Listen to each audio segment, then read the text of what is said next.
Think for a moment. Imagine waking up in the morning and before your feet touch the floor, before you speak a single word to another human being, your hand instinctively reaches for a glowing rectangle beside your bed. You scroll, you tap, you absorb fragments of other people's lives, opinions, fears, and desires. And only then does your day truly begin. Now ask yourself honestly, at what point did this become normal? At what moment did the home, once a sanctuary of rest, reflection, and human connection, quietly transform into a space of constant digital surveillance and mental occupation? Imagine being physically present with your family, yet mentally absent, sitting at the same table, sharing the same roof, but each person trapped inside a private digital universe. We were promised connection, efficiency, freedom. But what if the very tool designed to liberate us has slowly trained us into obedience? What if the most important prison of our time has no walls, no bars, and no visible guards because it fits perfectly in the palm of our hands? In this journey, we will uncover something most people sense but rarely confront. And the final revelation will be the most important and powerful of all, one that can fundamentally change how you see your phone, your mind, and your daily life. If you are drawn to deep reflections on human behavior, psychology, and philosophy, this exploration was made for you. And before we go further, if this kind of content resonates with you, take a moment to subscribe to the channel, leave a like, share this video, and write your thoughts in the comments. What you are about to discover may reshape the way you understand freedom, attention, and modern life. Our story does not begin with smartphones. It begins with the human mind. Philosophers and psychologists have long warned that attention is the most valuable currency of consciousness. Robert Greene repeatedly emphasizes that whoever captures your attention quietly shapes your perception of reality, because attention is the gateway through which influence enters the mind. This insight, once philosophical, has now become a business model.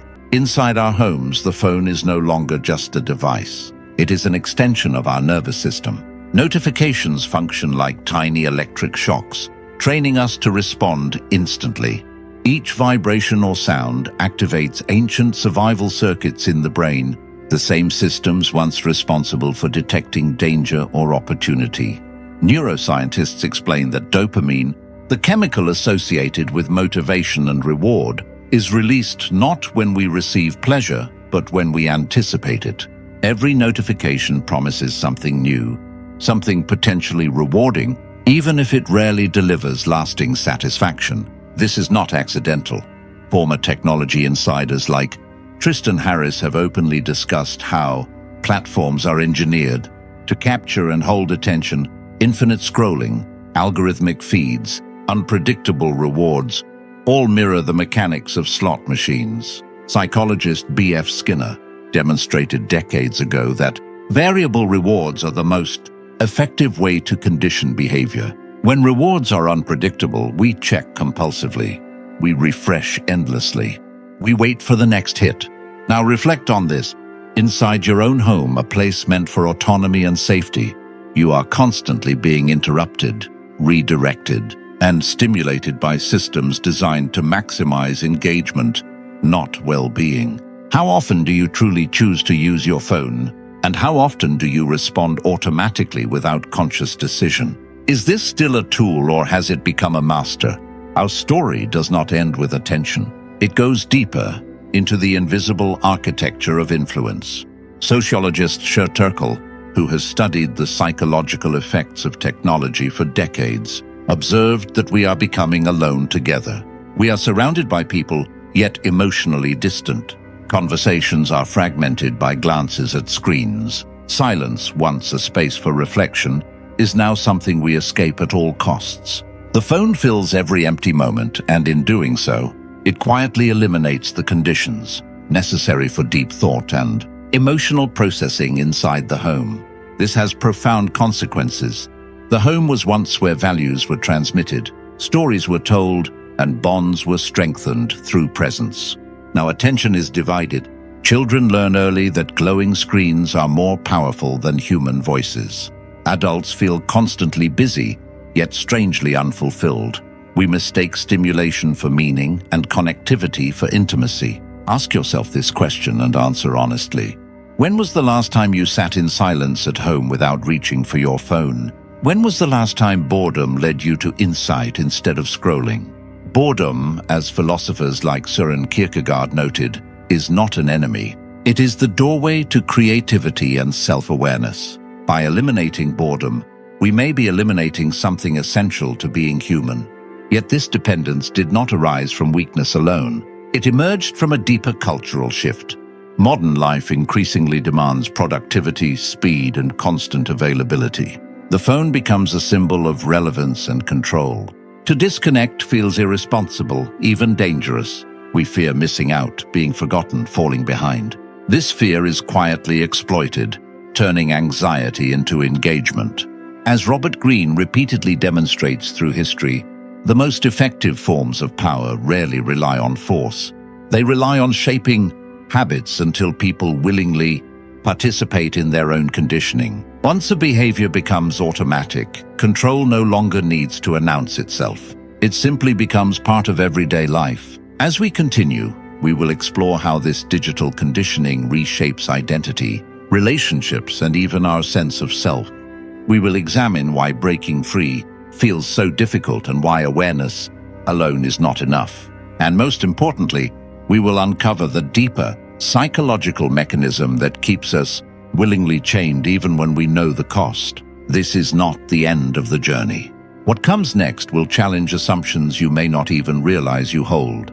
Before we move forward, reflect on this. If attention is your life, who truly owns it inside your own home? Before we go further, pause for a second and reflect on what was just revealed. Because now the journey moves deeper into territory that is far more intimate and unsettling. Inside our own homes, something subtle but profound has changed in how we relate to ourselves. The phone is no longer merely something we use. It has become something we consult, something we obey, something we trust more than our own inner voice.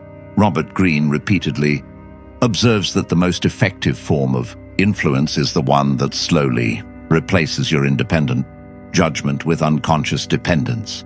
The moment you stop thinking for yourself and begin looking outward for constant direction, you have already surrendered power without realizing it. The constant presence of the phone fragments the mind. Instead of sustained attention, we live in a state of perpetual partial focus. Neuroscientist Daniel Levitin explains that task. Switching exhausts the brain far more than sustained concentration. Each interruption carries a cognitive cost inside the home. This means that even moments meant for rest are mentally taxing. We feel tired without knowing why. We feel overwhelmed even when doing very little. Over time, this fragmentation reshapes identity. When every quiet moment is filled with external input, the inner narrative weakens. Reflection becomes rare. Self-questioning becomes uncomfortable. We outsource meaning to trends, opinions, and algorithms.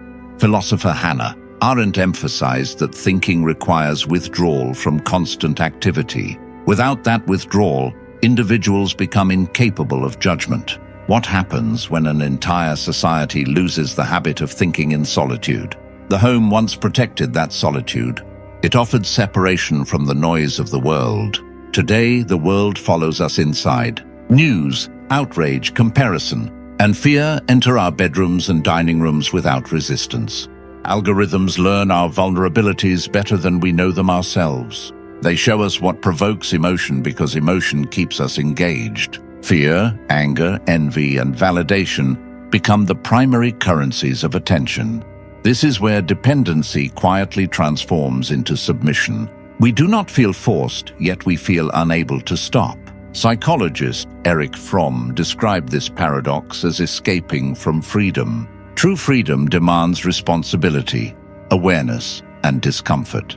Digital immersion offers relief from that burden. It distracts us from existential questions, from uncertainty, from ourselves. In exchange, it asks only for our attention. Consider how relationships change inside this environment. Eye contact becomes shorter.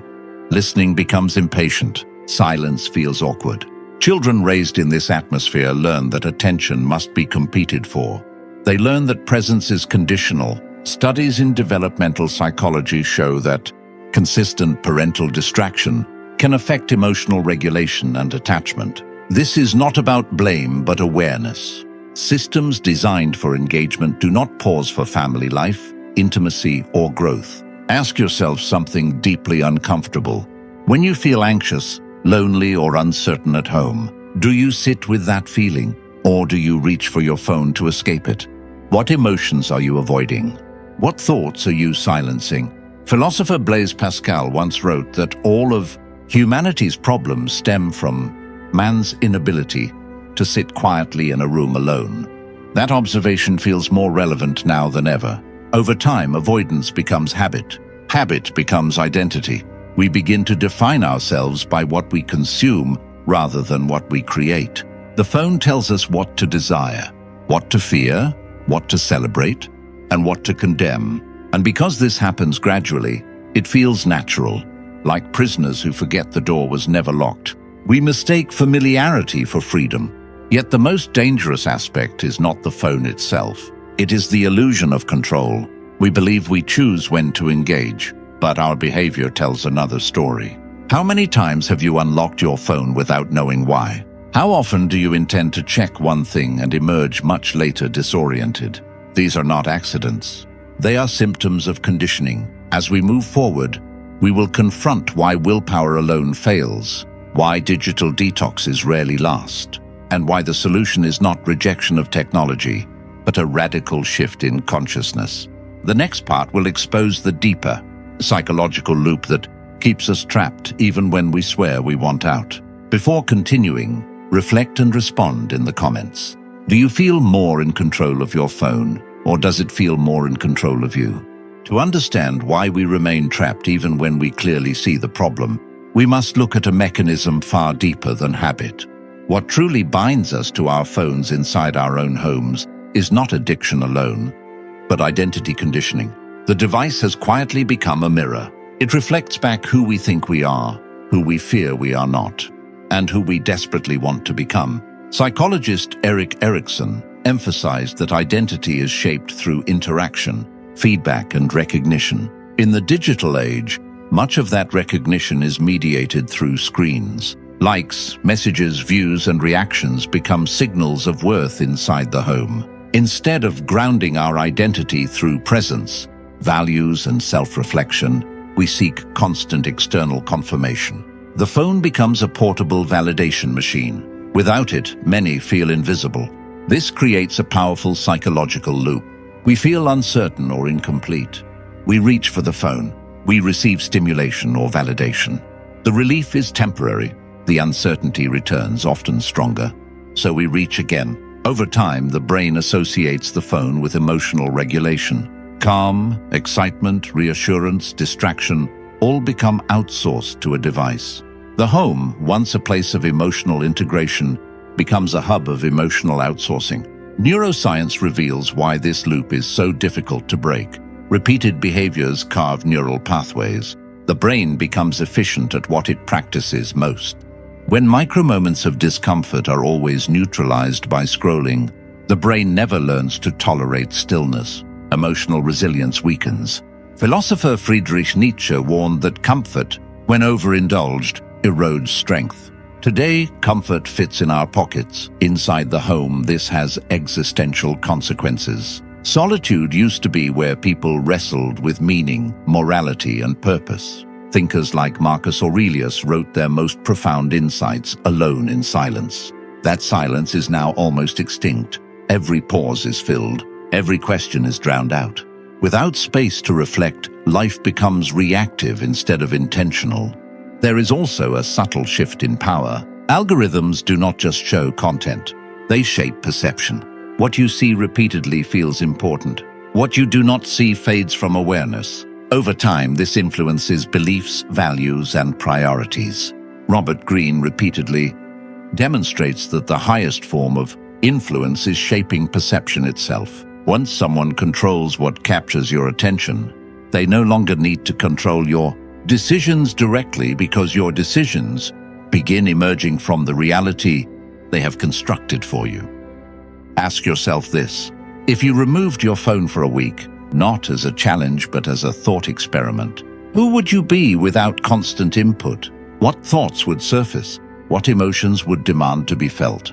What fears would no longer be numbed? Many avoid this question because the answer is uncomfortable. And discomfort is exactly what the phone protects us from. Yet avoidance has a cost. Emotional avoidance accumulates. Unprocessed thoughts and feelings do not disappear. They wait. Anxiety increases. Sleep suffers. Meaning feels distant. Viktor Frankl, a psychiatrist who survived extreme conditions, argued that meaning is found not through pleasure or distraction, but through confronting life honestly. A life constantly anesthetized by screens struggles to access that depth. Still, awareness alone does not free us. Knowing that we are conditioned does not undo the conditioning. This is why so many people fail repeatedly to change their relationship with technology. They fight behavior without addressing consciousness. They blame themselves instead of understanding the system and their own psychology within it. In the final part, we will arrive at the most important and powerful revelation of all. Not a rule, not a trick, but a fundamental shift in how you relate to attention, discomfort, and selfhood. This is the key that transforms the phone from a master back into a tool and the home back into a place of presence and freedom. Before we go there, pause and reflect deeply. If your phone disappeared tomorrow, what part of you would feel lost? And what part of you might finally feel free? The most important and powerful revelation is this: we did not become slaves to our phones because technology is evil or irresistible, but because it perfectly exploits a forgotten weakness within us. That weakness is our difficulty in remaining present with ourselves. True psychological slavery is not created by force. It is created by avoidance. And the phone has become the most sophisticated tool ever invented to help us avoid silence, discomfort, uncertainty, and responsibility. Robert Greene repeatedly demonstrates that the most effective prison is the one whose walls are invisible. The highest form of power is not forcing people into obedience, but shaping their habits so completely that they willingly maintain the system themselves. Inside our own homes, the phone has become the ultimate instrument of this invisible conditioning. We do not merely use it to communicate or gather information. We use it to escape ourselves. Every scroll postpones a thought. Every notification interrupts a feeling. Every video delays a question that might otherwise demand an answer. Here lies the uncomfortable truth. The phone thrives not because it gives us meaning, but because it delays the moment we must create meaning. It offers endless stimulation, precisely so we never have to sit with the deeper questions of identity, purpose, and direction. Who am I when no one is watching? What do I truly value? What am I avoiding feeling right now? These questions lose their power when attention is constantly hijacked. Psychiatrist Viktor Frankl taught that meaning cannot be discovered through pleasure or distraction, but through conscious engagement with life, including its suffering and uncertainty. A home filled with constant digital noise becomes hostile to meaning, not because the phone is loud, but because it never allows experiences to fully unfold. Reflection requires time. Integration requires stillness. Growth requires friction. The phone smooths everything out, and in doing so, it flattens the inner world. This is why willpower alone almost always fails. People try to impose rules, limits, detoxes. They fight behavior while leaving the underlying relationship with attention untouched. But attention is not a habit. It is a form of devotion. Whatever holds your attention shapes your inner life. When attention is given unconsciously, life feels fragmented and shallow. When attention is reclaimed deliberately, life regains depth and coherence. Neuroscientist Antonio Damasio demonstrated that consciousness is deeply tied to bodily and emotional awareness. When we constantly outsource awareness to screens, we weaken our ability to sense ourselves. We become strangers to our own emotional landscape inside the home. This disconnection manifests as restlessness, irritability, numbness, or a vague sense that something is missing even when everything seems fine. The turning point is not rejection of technology, but restoration of hierarchy. The phone must return to its rightful place as a tool, not a refuge. A servant, not a master. This shift does not begin with external rules, but with an internal decision. The decision to treat attention as sacred. Where attention goes, identity follows.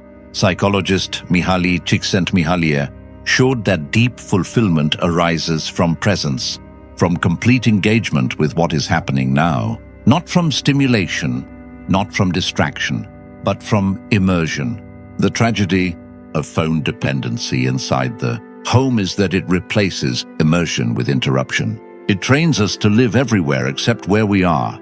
We are present physically but absent psychologically. Reclaiming presence requires courage. Courage to feel boredom without anesthetizing it.